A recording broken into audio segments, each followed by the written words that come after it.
There is an assumption that our conversations start when we begin doing something with our horses.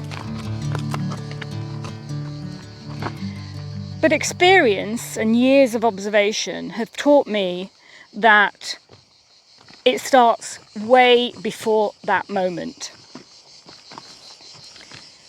I'm here with Charlie on a forage walk, so it's really casual, really easy.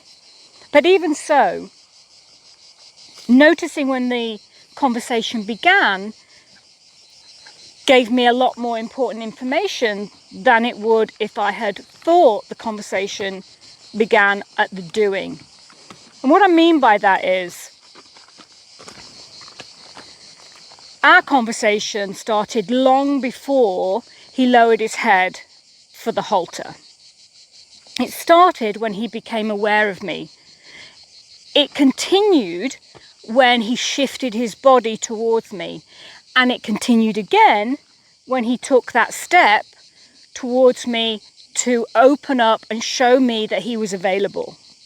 Good boy. If I had missed all of that, if I had overridden it, I would have lost all that part of the conversation. And instead of beginning the conversation collaboratively between the two of us, I would have joined mid his conversation. And what if he was telling me that he wasn't feeling great, that he wasn't open and available to go for a walk, that he was actually not prepared for the conversation I was having, the intention and my plan that I took in with me.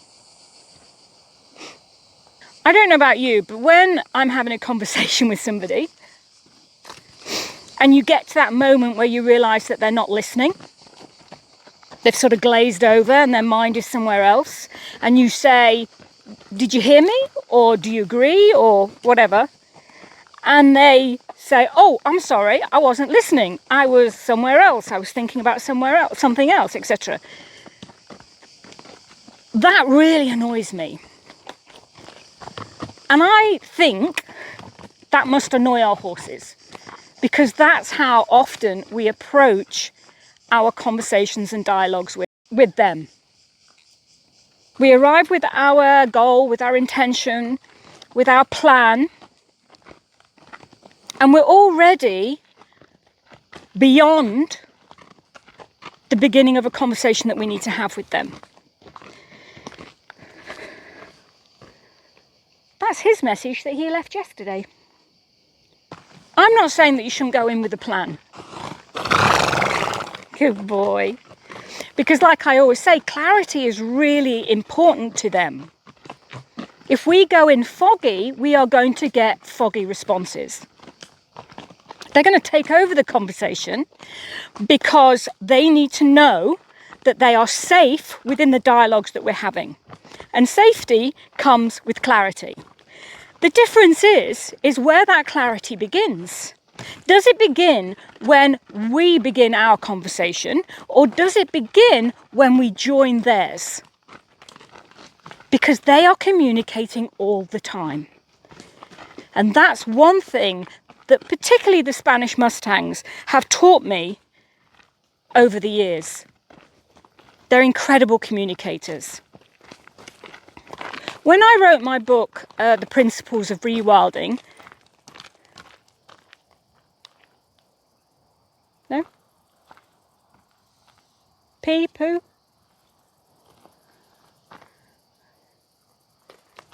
Okay. When I wrote my book, The Principles of ReWilding, Horsemanship from Nature, a lot of it was based on communication and how important communication is. Communication with ourselves, communication with our horses, how they communicate with themselves. But over the last couple of years since writing that book, I've realised that actually the constant communication is far more important than even I realised. Joining any conversation midway through means we're missing information. Information that could give us a better understanding of how our horses are feeling in any given moment. Good boy. So for example, this morning when I became aware of his awareness, became aware of his conversation with me, I was able to understand that he was both mentally and emotionally prepared and available for our forage walk. So by the time I arrived and he lowered his head for the halter, we were already on the same page. Now, did he know what we were going to do? No, but he was available. Good boy.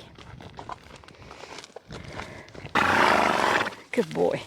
And this is the premise of what I'm talking about this week, what I'm focusing on this week, and that is the missing conversation. Which part of the conversation that your horses are having with you are you missing? Are you joining conversations halfway through and then becoming frustrated with the response that you're receiving because it's not the one that you were looking for? But if you had just paid attention and noticed the conversation where it began, maybe those frustrations could be eliminated. Good lad. So that's what I would like you to think about this week and play with this week, is noticing when the actual conversation begins with your horse. Because I guarantee it's not where you think it is. I guarantee there's a moment before the moment that we're missing. Let me know how you get on. And for now, good lad. Until next time, take care.